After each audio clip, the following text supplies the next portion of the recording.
بسم الله الرحمن الرحيم إن الحمد لله نحمده ونستعينه ونستغفره ونعوذ بالله من شرور أنفسنا ومن سيئات أعمالنا من يهده الله فلا مضل له ومن يضلل فلا هادي له وأشهد أن لا إله إلا الله وحده لا شريك له وأشهد أن محمدا عبده ورسوله صلى الله عليه وعلى آله وصحبه وسلم تسليما كثيرا أما بعد. Donc le thème de ce cours, c'est les comportements islamiques, les comportements du musulman. Donc le comportement, ça a une part très importante dans le message du prophète sallallahu alayhi wa sallam, au point où lui-même a dit, comme c'est rapporté dans le Muwatta, Innama bu'ithu li'utimma salih al-akhlaq. Je n'ai été envoyé que pour parfaire les bons comportements. Et Allah Azza wa Jalla a promis la réussite pour celui qui se purifie. Et se purifier, ça passe par le fait de corriger sa politesse et son comportement. Qad aflaha man zakkaha wa qad khaba man dassaha. Aura réussi celui qui l'aura purifié, c'est-à-dire qui aura purifié son âme. Et cette purification se fait notamment par l'adoption des bons comportements et le délaissement des mauvais comportements. Et ce comportement dont on parle ici, c'est à la fois un comportement du cœur, de la langue et du corps. Donc c'est dans les paroles, dans les actes. C'est un comportement non seulement avec la création, mais également envers Allah subhanahu wa ta'ala. Et également ce comportement dont on parle, il faut savoir que c'est une ibadah, c'est une adoration. On le fait par obéissance envers Allah subhanahu wa ta'ala et pour chercher à lui plaire. Surtout lorsqu'on connaît tous les textes qui parlent du mérite du bon comportement, comme le fait que le prophète sallallahu alayhi wa sallam nous a informé que les plus proches de lui au jour du jugement seront ceux qui ont le meilleur comportement, où il nous a informé que l'action la plus lourde dans la balance, ou parmi les actions les plus lourdes dans la balance, il y a le bon comportement, et aussi le fait qu'il est mieux que celui qui prie la nuit et qui jeûne le jour, celui qui a un bon comportement, que le meilleur des croyants dans sa foi et celui qui a la foi la plus complète, c'est celui qui a le meilleur comportement. Donc forcément, lorsqu'on connaît tous ces textes, eh bien on se doit de consacrer des efforts et de se concentrer sur la perfection et la correction de notre comportement, dans notre cœur, dans nos paroles, dans nos actes, que ce soit envers Allah subhanahu wa ta'ala, mais également envers la création d'Allah Azza wa Jal. Et quand on dit envers la création, c'est pas seulement envers les êtres humains, mais c'est plus général que ça. Et les savants, depuis l'aube de l'islam, ont consacré une partie de leurs écrits et de leurs efforts à ce sujet, si bien que lorsque l'on ouvre les livres de hadith par exemple, on trouve des chapitres consacrés au comportement, comme dans Sahih al-Bukhari, comme dans le Muwatta de l'imam Malik et dans les autres livres bien connus du hadith. Et certains savants ont même écrit spécialement dans le comportement, comme Al-Adab al-Mufrad, qui est un livre consacré au comportement dans le hadith de l'imam al-Bukhari, rahimahullah ta'ala. Donc pour ne pas trop tarder, parce que c'est un sujet qui est très long et le temps il est court, on va citer justement quels sont ces comportements du musulman, ces comportements auxquels l'islam a appelé. Donc premièrement, l'islam a ordonné la justice et l'équité et a interdit l'injustice. Donc l'islam ordonne aux musulmans al-'adl, c'est-à-dire le fait d'être juste, à la fois dans ses paroles, dans ses actes et dans ses jugements. Et cette équité, il doit la mettre en pratique même si elle est à ses propres dépens ou aux dépens de sa famille ou de ses amis et ainsi de suite. Donc il doit être juste dans ses façons de partager, dans ses façons de juger, dans ses paroles, dans ses témoignages, etc.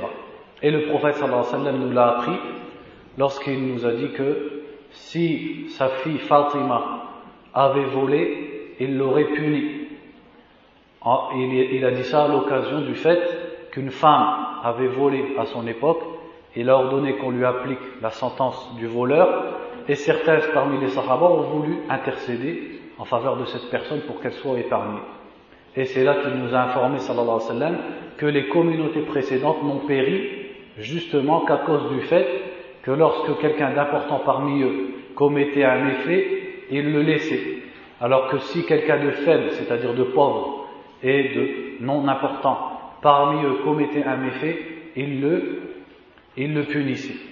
Et c'est ce principe de l'adl, de l'équité, que le prophète sallallahu alayhi wa sallam a mis en pratique dans toute sa vie, dans les choses qui ont l'air de détail comme dans les grandes choses.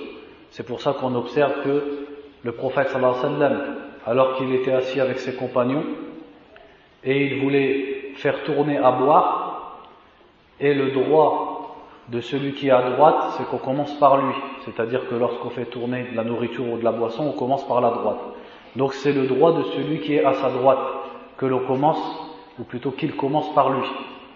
Et ce jour-là, celui qui était à sa droite était un jeune, un enfant ou un adolescent, alors qu'à sa gauche il y avait des grands parmi les sahaba. Et le prophète sallallahu alayhi wa sallam, par équité, a demandé la permission à ce jeune de commencer par les vieux. Pourquoi? Parce que c'est lui qui, en étant à sa droite, avait le droit que l'on commence par lui, dans le fait de faire tourner la boisson et la nourriture. Et pour la parenthèse, le jeune a refusé pour profiter de la baraka de boire du même verre que le prophète sallallahu alayhi wa sallam. Donc imaginez-vous l'équité dans les moindres détails, et c'est cette équité que les sahaba qui ont jugé après la mort du prophète sallallahu alayhi wa sallam ont mis en pratique, et qui a fait que beaucoup de gens justement sont entrés dans l'islam parce qu'ils ont vu la justice et l'équité des musulmans. Et à l'inverse, l'islam interdit l'injustice, qui est le fait de ne pas respecter les droits d'autrui, quels qu'ils soient, parmi les musulmans, les non-musulmans ou autres. L'injustice dont le prophète sallallahu alayhi wa sallam nous a informé qu'elle serait des ténèbres au jour du jugement, au point où il a même dit que celui qui s'accaparait l'équivalent d'une main d'une terre injustement, il portera ce morceau de terre jusqu'aux 7 terres, c'est-à-dire ce morceau de terre, de la profondeur des 7 terres, il le portera au cou pour se présenter à Allah subhanahu wa ta'ala au jour du jugement. Également, l'islam ordonne et recommande ar-rahma, c'est-à-dire la miséricorde. Et le prophète a dit en cela, sallallahu alayhi wa sallam, ar-rahimun yarhamuhumur rahman, irhamu man fil ard, yarhamkum man fis sama. Ceux qui sont miséricordieux, le miséricordieux leur fait miséricorde. Faites miséricorde, c'est-à-dire comportez-vous avec clémence, avec pitié, avec ceux qui sont sur terre, et celui qui est aux cieux vous fera miséricorde. Également, l'islam ordonne ar-rifq, c'est-à-dire la douceur, et interdit la violence, et interdit également et met en garde l'être humain contre la colère. Et le prophète sallallahu alayhi wa sallam nous a bien dit: Inna Allah yu'ti ala al-rifqi ma la yu'ti ala al-'unf. Allah donne lorsqu'on emploie la douceur ce qu'il ne donne pas lorsqu'on emploie la violence. Et il a dit également: Inna Allah rafiqun yuhibbu ar-rifqa fil amri kullihi. Certes, Allah est doux et il aime la douceur dans toutes choses, c'est-à-dire dans les paroles, dans la façon de traiter les autres, etc.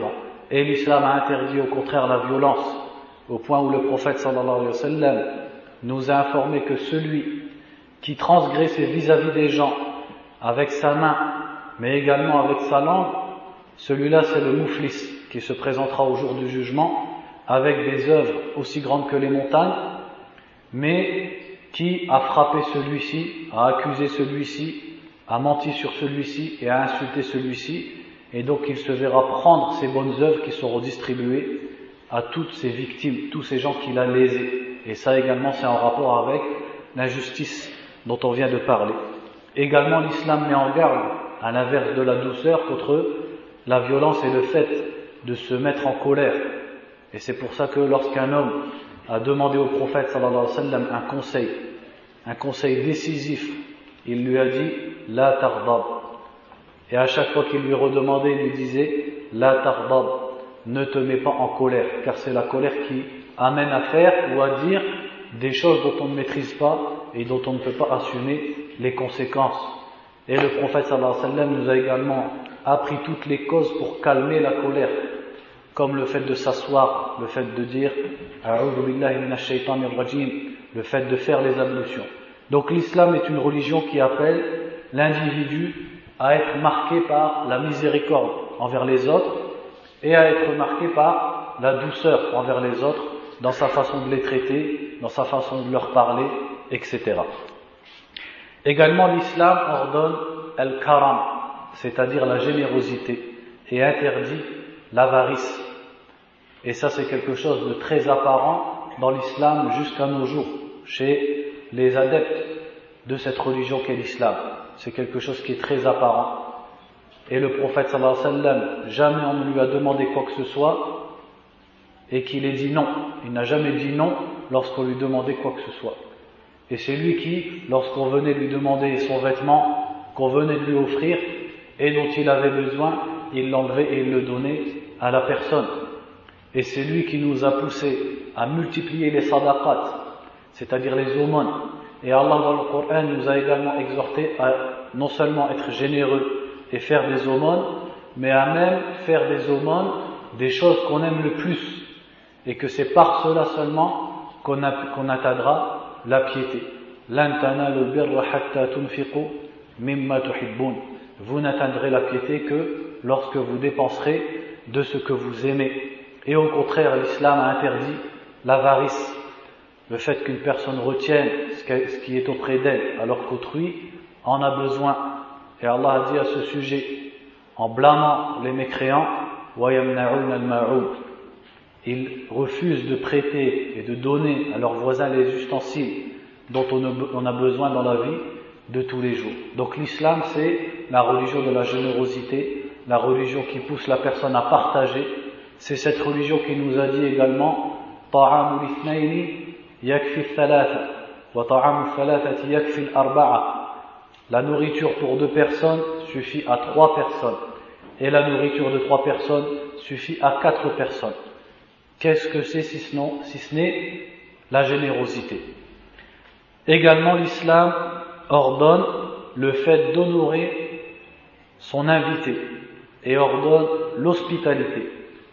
Cette hospitalité qui fait que il est du droit d'un voyageur musulman de dormir chez son frère musulman pendant 3 jours. Jaizatuhu yawmun wa layla. Le premier jour et la première nuit, son hôte doit lui avancer le meilleur de ce qu'il a chez lui. Puis le deuxième et le troisième jour, il le traite comme quelqu'un de chez lui. Et si en plus il veut l'accueillir au-delà, alors là ça devient une nafila, c'est-à-dire quelque chose de recommandé, mais qui n'est pas obligatoire. Tout ça par hospitalité. Et également le fait d'honorer son invité. Et le prophète sallallahu alayhi wa sallam nous a appris qu'Ibrahim alayhi salam, imam al-Hunafa, le guide des monothéistes, invitait des gens tous les 3 jours chez lui. Qu'est-ce que si ce n'est pourquoi si ce n'est pour honorer les invités et faire preuve de générosité? Et grâce à Allah Azza wa Jal, c'est quelque chose qu'on retrouve jusqu'à maintenant qui différencie les mécréants des musulmans. C'est cette générosité et cette hospitalité dont les musulmans font preuve et qu'ils ne font pas par complaisance.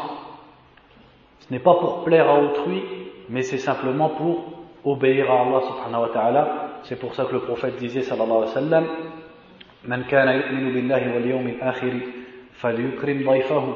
Celui qui croit en Allah et au jour dernier, qu'il honore son hôte. C'est-à-dire que la chose qui nous pousse à l'hospitalité et à honorer l'invité, ce n'est rien d'autre que la foi en Allah subhanahu wa ta'ala et l'espoir de sa satisfaction et de sa récompense au jour du jugement. Également, l'islam ordonne ikramul dayf, ikramul jar, c'est-à-dire le fait d'honorer son voisin. Et on sait que Jibril alayhi salam est descendu un jour et a exhorté le prophète Mohammed sallallahu alayhi wa sallam sur le voisin et le cas du voisin dans l'islam, au point où le prophète sallallahu alayhi wa sallam a pensé que Jibril allait lui dire que le voisin fait partie de l'héritier de son voisin. Ikramul jar. Et ikramul jar, ce n'est pas juste de ne pas lui nuire, ça c'est une obligation. C'est-à-dire qu'il est strictement interdit. Et il est très grave auprès d'Allah subhanahu wa ta'ala de nuire à son voisin. Que ce soit par le bruit, que ce soit par des saletés, que ce soit par les paroles, que ce soit par le regard. Mais normalement le musulman est loin de cette nuisance, puisqu'à la base, ce qui lui a été ordonné, ce n'est pas seulement de ne pas nuire à son voisin, mais c'est l'ihsan, c'est-à-dire la bienfaisance envers son voisin, le fait de lui demander sur son état, le fait de lui avancer à manger, le fait de lui donner des cadeaux, etc., etc. Le fait de l'aider lorsqu'il porte quelque chose, lorsqu'il porte des courses, d'être à son service, lorsqu'il a besoin de nous, ça c'est un comportement qui doit marquer le musulman et le distinguer des autres. Et à ce sujet, le prophète disait également, sallallahu alayhi wa sallam, Man kana yu'minu billahi wal yawmil akhiri falyukrim jarahu. Celui qui croit en Allah et au jour dernier, qu'il honore son voisin. Également, l'islam ordonne le bien et l'obéissance envers les parents. Et ça fait partie également surtout à notre époque et dans notre contexte, des comportements que les musulmans ont hérités et qui les distinguent des autres communautés. C'est le fait que le musulman obéit à ses parents et les met à une grande place et les respecte. Il ne lève pas la voix au-dessus de ses parents. Il ne leur dit pas de paroles désobligeantes quand eux-mêmes sont désagréables et désobligeants avec lui. Il les aide, il reste à leur côté au cas où ils auraient besoin de lui. Il les aide par ses mains, par son argent, etc. Ça c'est birrul walidayn, que le prophète sallallahu alayhi wa sallam, dans le hadith d'Ibn Mas'ud, a compté parmi les meilleures actions. Après avoir cité le fait de prier à l'heure, il a dit birrul walidayn. Et birrul walidayn, ce n'est pas seulement l'obéissance aux parents, mais c'est également l'ihsan, c'est-à-dire le fait de leur faire du bien, par les paroles, par le sourire, par la compagnie, par l'argent, par les services, etc. Également, l'islam ordonne l'altruisme, et à l'inverse, il met en garde contre la jalousie et l'envie. Donc l'islam, c'est cette religion qui nous dit que l'individu n'atteindra pas la foi tant qu'il n'aime pas pour son frère ce qu'il aime pour lui-même. Ça, c'est l'altruisme, le fait de souhaiter aux autres ce qu'on aime pour soi-même. Et les sahaba nous en ont donné le meilleur exemple, eux qui se sacrifiaient pour leurs frères, comme notamment lors de l'hijra, quand leurs frères sont venus de Mecca pour accomplir la hijra, et eux se sacrifiaient, malgré que ce qui était auprès d'eux était déjà peu, mais ils sacrifiaient pour accueillir leurs frères muhajirin, c'est-à-dire leurs frères immigrés. Donc ça c'est l'altruisme dans l'islam, le fait de penser à l'autre, le fait de se soucier des affaires de l'autre, le fait de penser au malheur de son frère, de le consoler, de chercher à lui venir en aide, etc. Et à l'inverse, l'islam interdit al-hasad, qui est le contraire de l'altruisme. La jalousie qui consiste à détester le fait que quelqu'un d'autre profite d'un bienfait d'Allah subhanahu wa ta'ala, le fait que quelqu'un d'autre ait une maison plus belle que la tienne, ou une voiture plus belle que la tienne, ou qu'il ait plus de science que toi, ou qu'il ait plus de facilité que toi, ou qu'il ait plus d'argent que toi, et toi tu détestes cela, et tu aimerais qu'il perde cette ni'ma. Ça c'est se dresser contre Allah subhanahu wa ta'ala, car c'est lui Ar-Razzaq qui a distribué le risque selon sa hikmah subhanahu wa ta'ala, selon sa sagesse, alors que le musulman doit plutôt accepter cela et vouloir le bien des autres et ne pas vouloir leur mal ou vouloir qu'ils soient privés des bienfaits d'Allah subhanahu wa ta'ala. Et le prophète sallallahu alayhi wa sallam nous a informé qu'al-hasad est un mal, un péché qui mange les hasanat comme le feu mange le bois. Et également l'islam nous ordonne la propreté, et c'est quelque chose de très apparent dans la religion de l'islam, puisqu'on sait que le musulman a été ordonné de s'écarter des impuretés et qu'il ne peut prier qu'après avoir fait ses ablutions, après avoir purifié ses vêtements, l'endroit où il prie, et après avoir purifié son corps des impuretés. Et il est un devoir de chaque musulman, comme c'est rapporté dans le hadith, de faire le rousl une fois par semaine, qui est un autre rousl que le Jumu'ah, qui est un rousl de propreté. N'est-ce pas que le prophète sallallahu alayhi wa sallam également nous a ordonné, ou plutôt nous a recommandé, le siwak, c'est-à-dire le fait de toujours se nettoyer la bouche de façon répétée, et ainsi de suite. Donc les sahaba n'étaient pas des gens qui jetaient leurs ordures dans la rue, qui nuisaient aux autres par leur odeur ou par leur leurs ordures, etc., etc. Mais l'islam, au contraire, a ordonné la propreté. Et c'est quelque chose qui doit distinguer le musulman. Également, l'islam ordonne l'économie. Et ça, c'est bon d'en parler à une époque où on nous parle beaucoup de l'écologie, du recyclage, de la préservation de la planète, etc. Eh bien, nous disons que l'islam ordonne al-iqtisad, ordonne le fait de ne pas gâcher les choses de façon inutile, et nous ordonne de préserver ce qui est encore utilisable. Et regardez le prophète sallallahu alayhi wa sallam, lorsqu'il a vu quelqu'un traîner un mouton mort, il lui a dit: pourquoi est-ce que tu n'utiliserais pas sa peau? Et la personne étonnée a dit: mais c'est une bête morte, c'est une impureté, on ne peut pas s'en servir. Et le prophète a dit sallallahu alayhi wa sallam: dibaruha tuhuruha, c'est-à-dire vous pouvez la purifier avec le fait de la tanner. Qu'est-ce qu'on en retire de cet acte et de cette parole du prophète sallallahu alayhi wa sallam? C'est que quelque chose qui est insignifiant, une peau de bête, il n'a pas laissé qu'on la jette, alors qu'on peut s'en servir, après l'avoir tannée et après avoir lavé l'intérieur de cette peau. N'est-ce pas là ce que nous rabâche tout le temps maintenant avec le recyclage, l'écologie, etc. Le prophète sallallahu alayhi wa sallam, comme l'a rapporté Anas ibn Malik radiallahu anhu, avait un verre, et lorsque ce verre s'est cassé, qu'est-ce qu'il a fait sallallahu alayhi wa sallam? Il l'a réparé avec de l'argent. Qu'est-ce qu'on retire de ce hadith? C'est qu'il n'a pas jeté en disant je vais en prendre un autre. Il a réparé ce qui pouvait être réparé. Le prophète, c'est lui sallallahu alayhi wa sallam qui, malgré le fait qu'il avait des cheveux en quantité, des cheveux denses, des cheveux longs, qu'il avait une barbe dense, utilisait moins d'1 litre d'eau pour faire ses ablutions et quelques litres d'eau pour faire son rousse. Est-ce que ce n'est pas là de l'économie? Donc ça on le retrouve, et Allah Azza wa Jalla nous a bien dit: innal mubadhirina kanu ikhwan ash-shayatin, ceux qui font du gâchis sont les frères des démons. Donc l'islam est intermédiaire entre le fait de ne pas profiter des bienfaits d'Allah subhanahu wa ta'ala et le fait de dépenser à tout va et de gâcher les bienfaits d'Allah subhanahu wa ta'ala. Également l'islam, parmi ses comportements, il y a le fait d'être actif, le fait de travailler, le fait de bouger.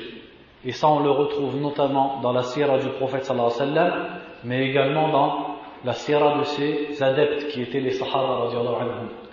Car les sahaba radiallahu anhum, certains d'entre eux étaient des commerçants, d'autres avaient des métiers, d'autres étaient des cultivateurs, mais aucun d'entre eux ne dormait le matin.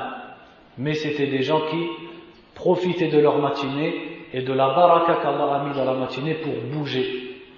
Et le prophète sallallahu alayhi wa sallam, c'est lui qui, lorsqu'il a été questionné, Ayyul kasbi atyab, quel est le gain qui est le plus pur et le meilleur, il a répondu sallallahu alayhi wa sallam: Amalur rajuli biyadihi wa kullu bay'in mabrur.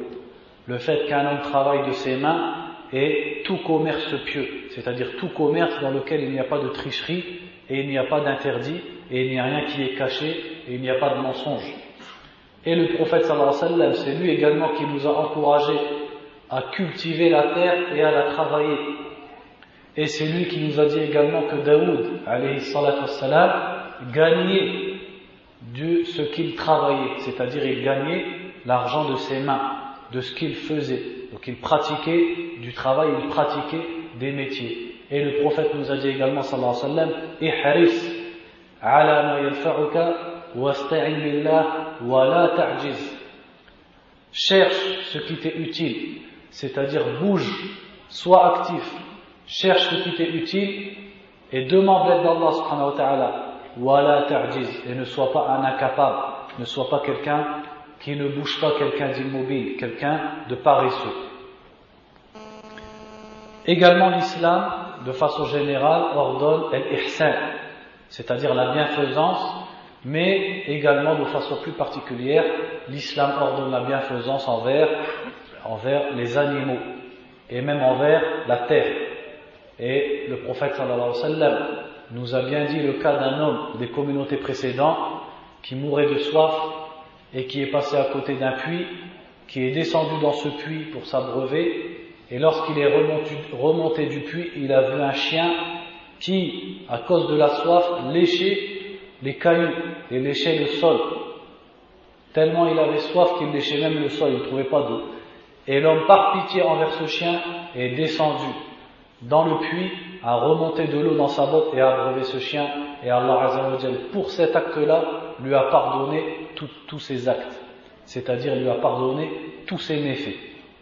Et à l'inverse, le prophète sallallahu alayhi wa sallam, ce qui nous montre que l'islam interdit, à l'inverse, le fait de châtier et de torturer les animaux, le prophète sallallahu alayhi wa sallam nous a également raconté l'histoire d'une femme dans les communautés précédentes qui retenait un chat qu'elle avait attaché et elle ne le nourrissait pas, elle ne lui donnait pas à boire et également elle ne le détachait pas pour qu'il puisse lui-même chercher à manger et qu'Allah Azza wa Jalla l'a fait rentrer en enfer pour ce chat.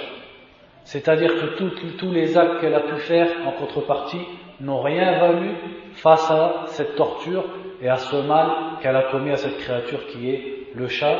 Et les hadiths qui concernent les animaux sont très nombreux.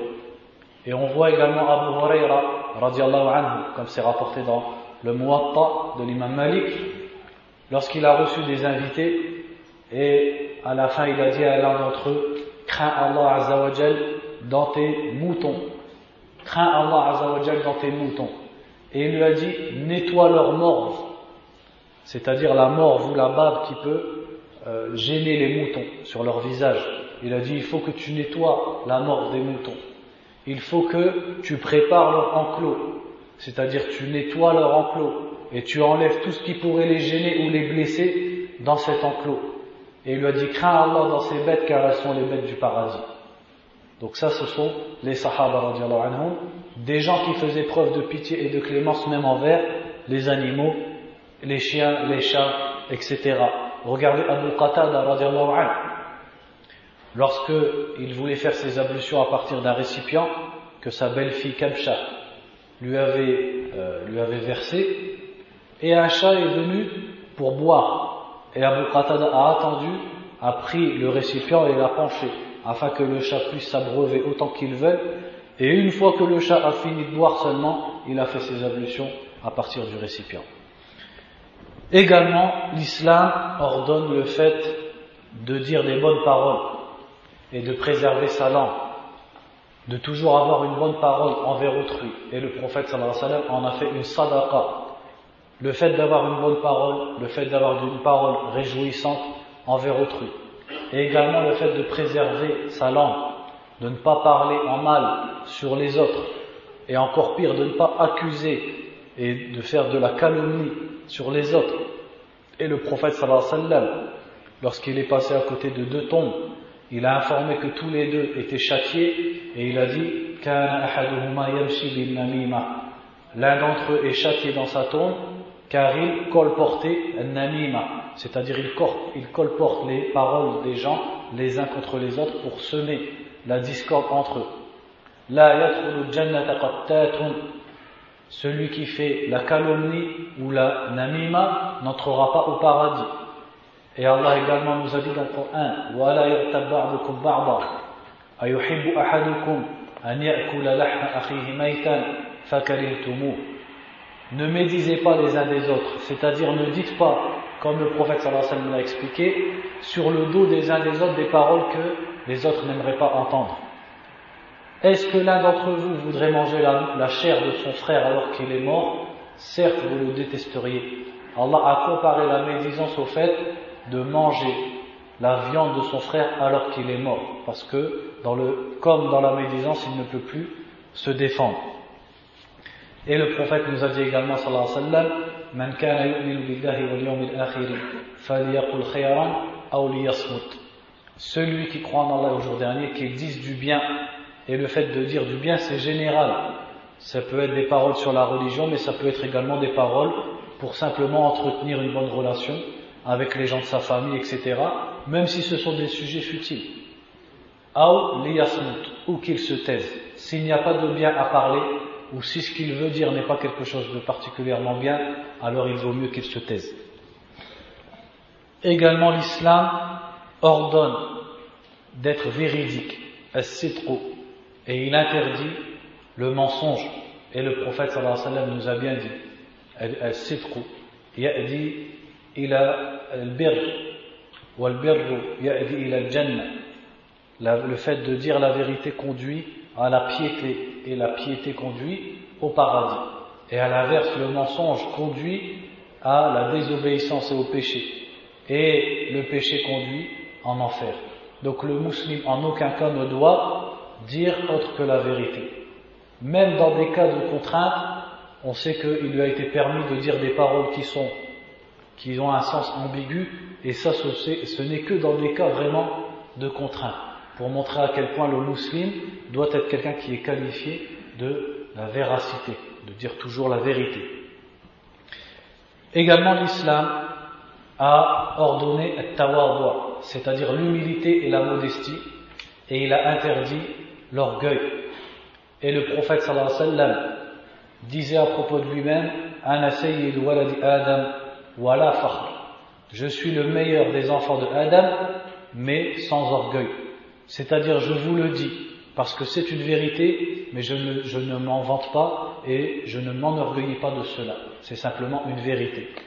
Le prophète sallallahu alayhi wa sallam, qui était le plus savant, qui était le plus pieux envers Allah subhanahu wa ta'ala, était également le plus modeste, ce qui montre que la piété doit aller avec la modestie, et que si l'ibada d'une personne, lorsqu'elle augmente, son orgueil augmente, c'est qu'il y a un problème dans son intention et dans son adoration.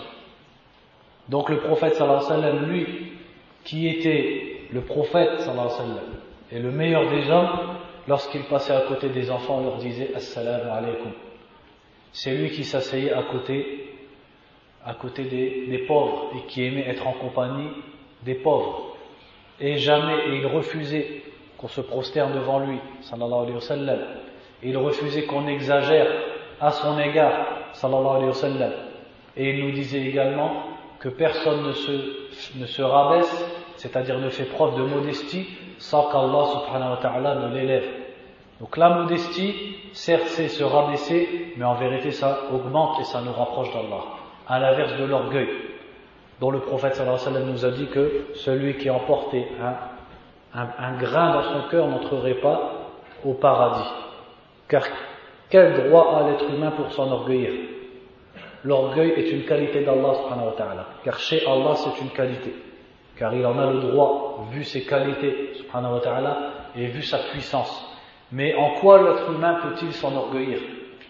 C'est pour ça que le fait qu'il s'enorgueillisse, c'est comme si il était en train d'essayer de prendre une caractéristique qui est exclusive à Allah subhanahu wa ta'ala. Al-kibriya ridai, l'orgueil est mon manteau. Donc Allah azza wa jal est lui al-mutakabbir, alors que l'être humain qui est sujet à la maladie, qui est sorti du ventre de sa mère en étant ignorant, qui est sorti d'une goutte d'eau, n'a pas le droit de s'enorgueillir. Et s'il le faisait, eh bien Allah azza wa jal l'a menacé qu'il le fasse entrer qu'il le fasse entrer en enfer.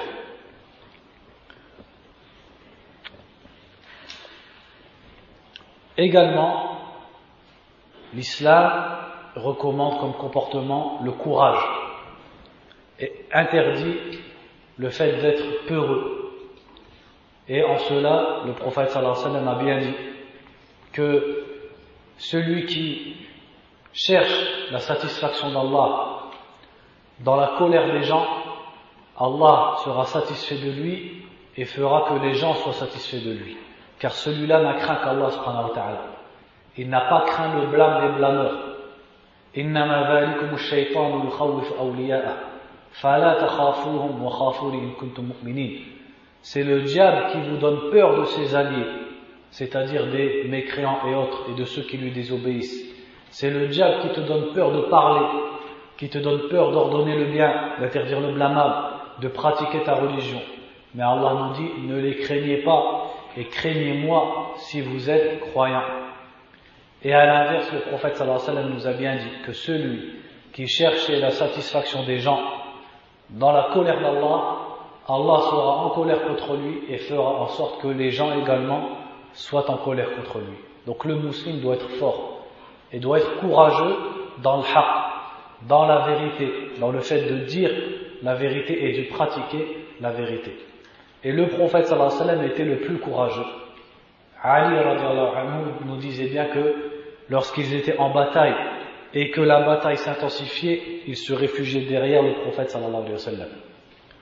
Lorsqu'un jour les gens de Médine ont entendu un bruit effrayant pendant la nuit, certains d'entre eux se sont précipités à sortir de Médine pour voir d'où venait ce bruit, et ils ont vu le prophète sallallahu alayhi wa sallam revenant sur son cheval, c'est-à-dire qu'il les avait déjà devancés seuls pour aller voir dans la nuit et dans le désert qu'est-ce que c'était que ce bruit.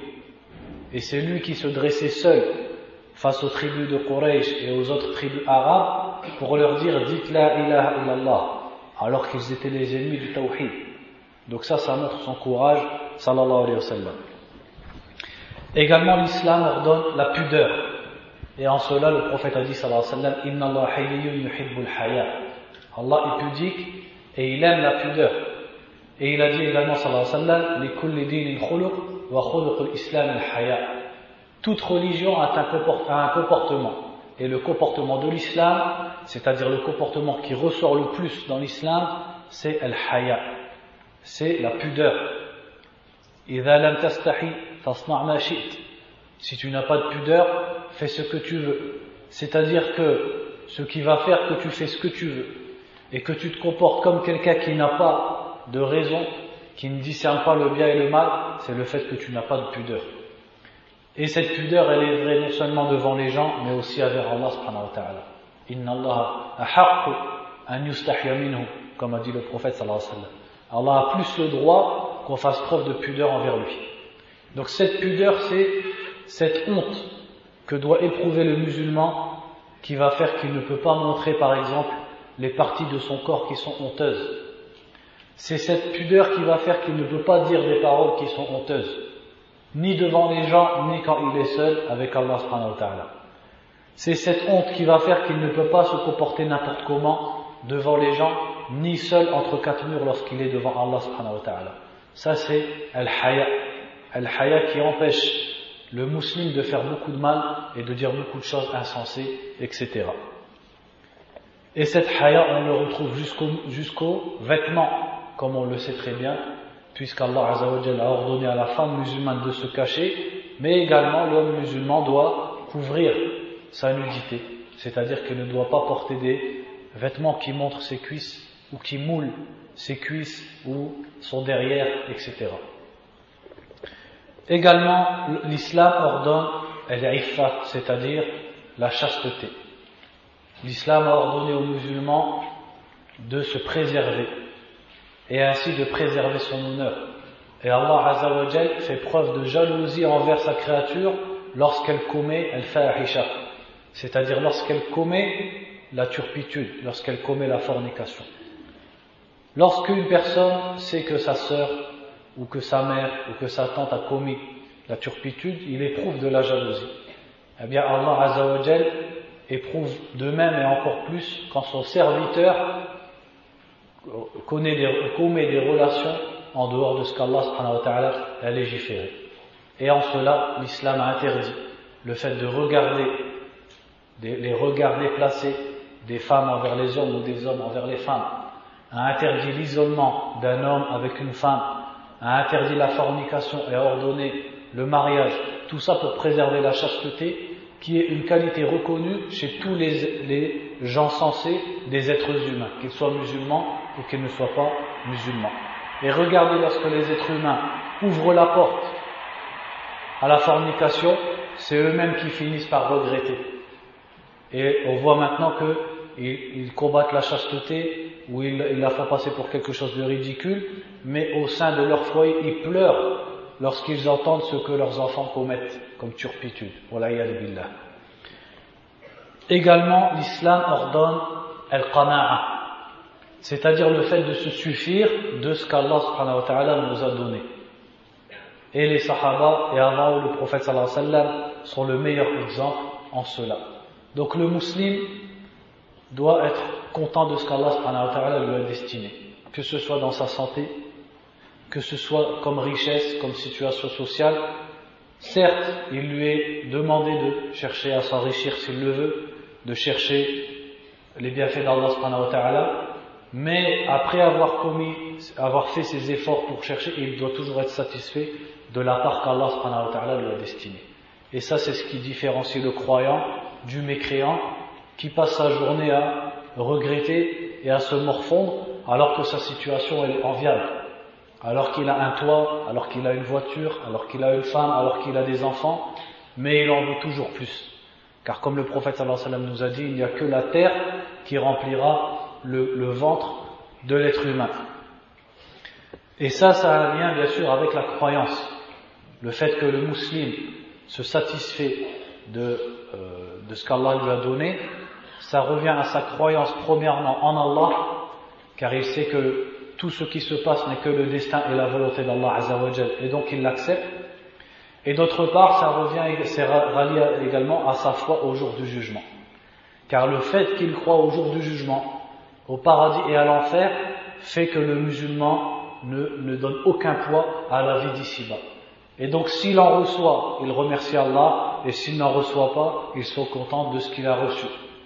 Et quel grand conseil que le prophète sallallahu alayhi wa sallam nous a donné quand il nous a dit « Unzuru ila man huwa asfala minkum, wa la tanzuru ila man huwa fawqakum, fa innahu ajdaru an la tazdaru ni'matallahi alaykum. » Regardez celui qui est en dessous de vous, c'est-à-dire regarde celui qui a moins que toi, de sorte à ce que tu sois content de ce que tu as et que tu ne te plaignes pas. Et ne regardez pas ceux qui sont au-dessus de vous, qui sont plus riches que vous. Cela est plus à même de vous faire respecter les bienfaits d'Allah sur vous.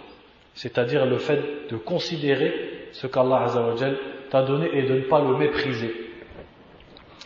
Également, l'islam ordonne le respect, al-ihtiram, pour les gens qui le méritent. C'est-à-dire comme les personnes âgées, les parents, les ulama, c'est-à-dire les gens de science, les gens de religion, les gens qui t'ont précédé dans l'âge, tous ces gens-là, tu leur dois le respect.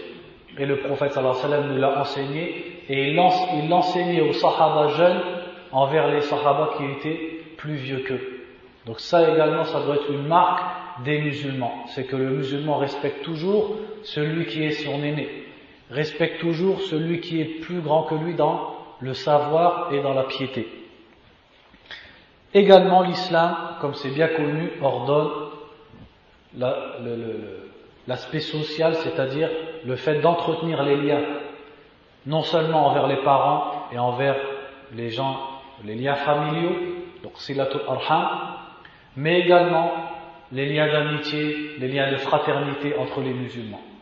Et de façon générale, lorsqu'on observe beaucoup d'ordres du prophète sallallahu alayhi wa sallam et beaucoup de ses interdits en ce qui concerne les autres, on observe que ce sont des ordres pour souder les musulmans et des interdits qui interdisent beaucoup de choses qui pourraient causer la division et la séparation entre les membres d'une société, entre les membres de la communauté musulmane, comme le fait de ne pas se tourner le dos les uns des autres, ne pas s'envier les uns les autres, ne pas parler dans le dos les uns des autres, ne pas faire un acte de commerce au-dessus de l'acte de commerce de son frère, etc., etc. Tous ces interdits du prophète sallallahu alayhi wa sallam ont un point commun, c'est le fait de préserver l'union et le lien qu'il y a entre les membres de la communauté musulmane. Également, l'islam, parmi ses comportements, il y a le fait d'arranger entre les gens. Et en cela, le prophète sallallahu alayhi wa sallam disait « Tuslihu bayna ithnayni sadaqa » le fait que tu arranges, tu réconcilies entre deux personnes est une sadaqa, c'est-à-dire que c'est une bonne œuvre par laquelle l'être humain se rapproche d'Allah subhanahu wa ta'ala. Donc l'islam nous appelle non pas à semer la corruption, à semer la discorde et à semer la division, mais au contraire à toujours essayer de souder les membres de la communauté musulmane, et lorsqu'une division est faite, d'essayer de rattraper ce genre de situation par les différents moyens possibles, par le conseil, par la réconciliation, par le fait de s'asseoir et de discuter, etc. Également parmi les comportements de l'islam, il y a al-shafa'a, c'est-à-dire le fait d'intercéder pour autrui. Et le prophète disait sallallahu alayhi wa sallam, Ishfa'u tu'jaru, intercédez pour les autres, vous serez récompensés. C'est-à-dire que celui qui a une position sociale ou un rang social fait profiter aux autres, que les autres qui ne seront peut-être pas écoutés, pour intercéder en leur faveur, pour un travail, pour un mariage ou pour quoi que ce soit, ils intercèdent. Comme le prophète l'a fait sallallahu alayhi wa sallam, lorsqu'il a intercédé en faveur d'un sahabi dont la femme ne voulait plus. Et le prophète sallallahu alayhi wa sallam, la femme lui a demandé, est-ce que tu m'ordonnes? Il a dit, innama ashfa, je ne fais qu'intercéder pour lui, mais je ne te l'ordonne pas. Également, l'islam ordonne al-musa'ada, al-ta'awun, l'entraide entre les gens. Et le prophète sallallahu alayhi wa sallam nous a bien dit que le fait que tu prennes les objets, les bagages d'une personne et que tu les mettes sur sa monture, c'est une sadaqa. Donc de façon générale, al-musa'ada, le fait d'aider les autres dans leurs besoins, dans les tâches qu'ils accomplissent, dans le fait de porter quelque chose, etc., fait partie des hasanat et des bons comportements par lesquels on se rapproche d'Allah subhanahu wa ta'ala. Également, l'islam ordonne al-amana. Al-amana qui est la confiance, ou plutôt le fait de respecter la confiance des autres. Le fait que lorsqu'on te confie un secret, tu sais le garder. Le fait que lorsqu'on te confie de l'argent, tu ne vas pas faire du commerce avec en disant je le rendrai plus tard, etc., etc. Le fait que lorsqu'on pose un objet chez toi en dépôt, on peut venir le récupérer sans aucun souci. Ça c'est l'amana. Et le prophète sallallahu alayhi wa sallam a relié l'amana avec l'iman. Et nous a informé qu'il viendra un temps où il n'y aura plus d'amana. L'amana sera enlevée du cœur des gens et sera remplacée par al-khiyana, qui est une des caractéristiques des munafiqin. Le fait de trahir les autres, trahir leurs secrets, trahir leurs dépôts, trahir leur confiance, etc. Également, l'islam ordonne la bienfaisance, la pitié envers les faibles, comme par exemple les orphelins. Et le prophète sallallahu alayhi wa sallam a bien insisté sur le fait de respecter et de bien prendre soin des orphelins, de bien les traiter, de ne pas commettre d'injustice envers eux, et s'ils ont des biens, de ne pas manger de ces biens sans aucun droit, et au contraire de chercher à faire progresser leurs biens par le commerce. Et également, l'islam ordonne au père d'être doux envers ses filles, car ces filles sont comme des êtres sans défense. Et l'islam a promis le paradis à celui qui s'occupe bien de 2 filles ou de 3 filles. Également, l'islam ordonne la bienfaisance et la compassion envers les femmes, car elles ont une faiblesse vis-à-vis de l'homme. Istawsu bin nisa'i khayra. Également, le prophète sallallahu alayhi wa sallam a yuharrij, c'est-à-dire il a souhaité un grand péché à celui qui traiterait mal l'orphelin ou la veuve. Donc en tout cela, qu'est-ce qu'on comprend? C'est que l'islam ordonne la pitié et le fait d'être compatissant envers les faibles de façon générale. Également parmi les comportements de l'islam, il y a al-shukr, le fait d'être reconnaissant. Et le prophète sallallahu alayhi wa sallam disait Man la yashkurun nas, la yashkurullah. Celui qui n'est pas reconnaissant envers les gens n'est pas reconnaissant avec Allah. Et Allah azza wa jalla lui-même s'appelle al-shakur.